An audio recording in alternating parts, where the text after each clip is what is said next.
لو رجع بيكي الزمن تتجوزي خالد حماده؟ الساعه رجعت لورا تتجوزيه؟ ده سؤال افتراضي على فكره. لاني حبيته يعني. هو يعني يكاد يكون اكتر جوازه قلبي اشتغل فيها اكتر من عقلي. حبيته عادي. اصل انا يعني ما بكسفش اقول. هو هينقص مني ايه انك تعترفي يعني انت حبيتيه؟ طبعا حبيته. لسه بتحبيه؟ لا خلاص بقى. لا، وانا مخي لما بيشتغل خلاص بيحل محل على طول المشاعر فورا. ايه اللي خلاكي تبطلي تحبيه؟ مفيش تواصل. ما تقوليليش العلاقات يا بنتي مفيش تواصل والله خالص. هحب لهو خفي مش موجود. هو مش موجود. هو مسافر معظم الوقت وما بيجيش الا ايام معدوده جدا، ولما بيجي بالصدفه بيبقى فيها مهرجانات وحاجات ومناسبات وكذا. فمع الوقت بتحسي ان انت مع يعني كاني بمثل جوازه، مش جوازه حقيقيه برضو. طبعا. فمش موجود. معلش بس ده ما كانش باين قبل الجواز؟ لا، يعني المفروض ان انت هعرف منين؟ الله، قعدتوا قد ايه مع بعض؟ لا، هي الناس بتتجوز عشان تعرف هيعرفوا يعيشوا مع بعض ولا لا. في حالتي ما كانش فيه خطوبه؟ لا، ما كانش فيه فتره تعارف. كان بس قليله جدا صغيره، لان احنا في حالتنا ما طب ينفعش. وهو مسافر كان بيتواصل معاكي؟ كان بيكلمك ولا كان اللهو الخفي مش باين؟ لا، ما كان في عندنا مشكله في الاتصال. يعني كان في دايما مشكله في مواعيد نوم، بلاد، فرق توقيت كده طول الوقت كانت في يعني.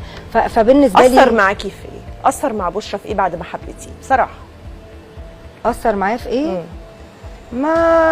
ما خدش وقت يفهمني. يعني ما حاولش يفهمني، ما حاولش يرد على الحب بتاعي بنفس الحب نفس القوه. ايه الحب اللي اديتيه له؟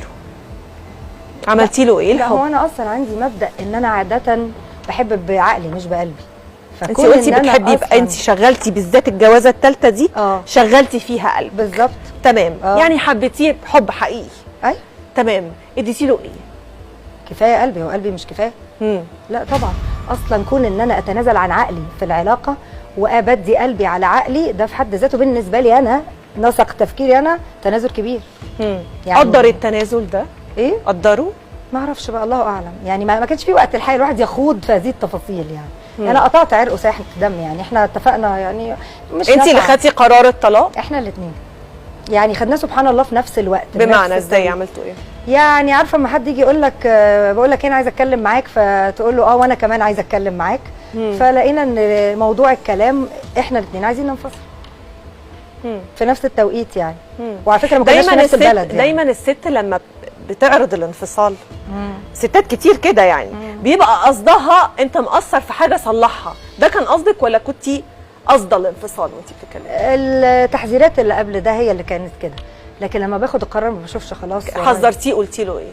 لا، بقيت اقول له يعني طب اظهر اكتر، طب تعالى اكتر، طب انا مش هقدر اجي، انا عندي اولادي، انا برضو خلي بالك عندي اولاد، انا عايشه مع ولادي في مصر. فالحركه بتاعتي بتبقى محدوده، يومين مهرجان برجع، يومين تصوير ارجع، لكن مش هقدر اقعد مده طويله بعيد عن الولاد يعني. فقلت له يعني وما خدش التحذيرات بشكل لا، ما فيش في ايده حاجه كان يقدمها. اتس نوت وركينج. هو شغله هناك، انا حياتي هنا. حاولنا نخليها تمشي بس ما مشيتش. هنعمل ايه يعني بقى؟ هشد شعري عادي.